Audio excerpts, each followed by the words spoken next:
Pada saat produksi kilang minyak sengaja diturunkan, maka produksi minyak mentah dalam negeri oleh K3S sengaja ditolak dengan fakta sebagai berikut. Produksi minyak mentah oleh K3S tidak memenuhi nilai ekonomis, padahal harga yang ditawarkan oleh K3S masih masuk range harga HPS.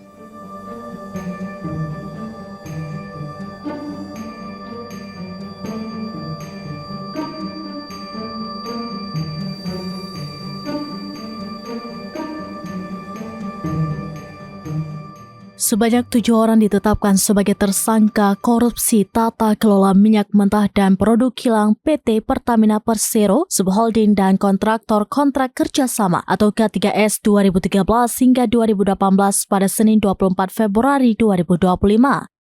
Dalam perkara yang turut menyeret pimpinan Pertamina ini, negara mengalami kerugian mencapai 193,7 triliun rupiah. Direktur Penyidikan pada Jampitsus Kejagung Republik Indonesia, Abdul Qohar, dalam keterangannya mengatakan penetapan tersangka berdasarkan bukti seperti keterangan 96 saksi dan ahli, serta bukti dokumen elektronik. Qohar menjelaskan pada tahun 2018 hingga 2023, pemenuhan minyak mentah dalam negeri harusnya wajib mengutamakan pasokan minyak bumi dari dalam negeri. Namun, berdasarkan penyidikan Kejagung, Rifa bersama tersangka Sani dan AP melakukan pengondisian dalam rapat optimasi hilir yang dijadikan dasar untuk menurunkan produksi kilang. Alhasil, produksi minyak bumi dalam negeri tidak terserap sepenuhnya. Dan akhirnya, pemenuhan minyak mentah maupun produk kilang diperoleh dari impor. Dalam pengadaan produk kilang oleh PT Pertamina Patraniaga, Rifa melakukan pembelian untuk RON 92. Padahal Rifa sebenarnya hanya membeli RON 90 atau lebih rendah. Kemudian dilakukan blending di depo untuk menjadi RON 92, padahal hal tersebut dilarang.